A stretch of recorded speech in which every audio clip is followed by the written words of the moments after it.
Being blindsided by infidelity or a sudden breakup functions like a physical impact. Your nervous system goes into shock as the structural reality you built your life around begins to fracture in slow motion. In the immediate aftermath, your survival instinct kicks in. You obsessively analyze their behavior, decoding mixed signals, and waiting for the one apology or the one honest explanation that will make the world make sense again. We tell ourselves that figuring them out is the only way to find peace. But this focus keeps you trapped in the blast zone, tethering your emotional stability to the very person who destabilized it. Moving forward requires a shift in perspective. Recovery doesn't come from securing a confession from them, but from walking through a specific process of reclaiming the territory you lost during the relationship. Healing is the process of reassembling your own identity until their perspective no longer has the power to define your day. It's a structural rebuild of your reality, performed entirely on your terms. This reconstruction begins with acknowledging the first phase, the fallout. You have to treat the initial betrayal not as a personal failure, but as a severe emotional trauma that has momentarily hijacked your biology. The physical weight of grief and intrusive thoughts are natural responses to a severed attachment. Your brain is essentially navigating withdrawal, and recognizing this helps you stop blaming yourself for struggling. Once you understand the biological shock, you can enter the second phase, navigating the games. This is where an ex-partner might distance themselves, only to reappear with a text or a gesture the moment you begin to heal. This chart maps out the cycle of breadcrumbing.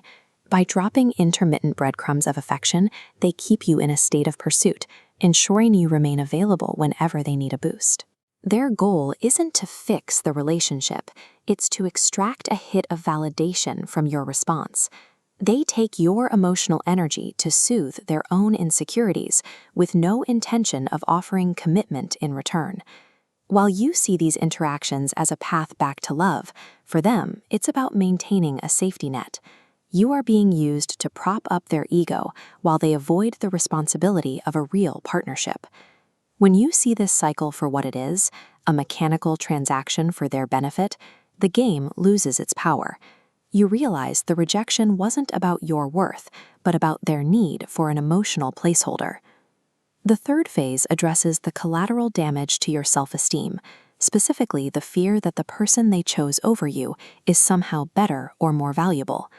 This graph compares stable love with limerence, an obsessive chemical high that temporarily overrides logic. People in this state aren't acting on a deeper truth. They are chasing a volatile spike of dopamine. Because this state is a biological fantasy, it eventually crashes. Their decision to chase that high was a reflection of their own internal instability, having nothing to do with your actual value as a partner. This realization leads into the fourth phase, rejecting the idea that desirability has an expiration date. Being discarded often makes us internalize the lie that we have become less than. Society often reinforces this through a fascination with age gaps and beauty standards, suggesting our worth is tied to how a partner views us. But these are external metrics designed by people who don't have to live your life. If their perception was driven by a temporary chemical spike, and societal myths are based on outdated tropes, then their rejection cannot be an accurate measurement of who you are. Your value existed before they arrived, and remains stable now. It was simply more than an unreliable observer was capable of seeing. The final phase involves a conscious pivot toward yourself. This is where you set the boundaries necessary to protect your progress and prevent the cycle from restarting. When old triggers surface, the goal is to stop judging yourself for the pain.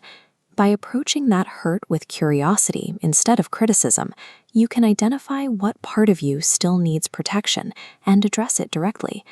This requires retracting your focus. You stop sending your mental energy outward, worrying about what they're doing or who they're with, and pull that attention back into your own life to stabilize your own core. But isolation makes this transition much harder.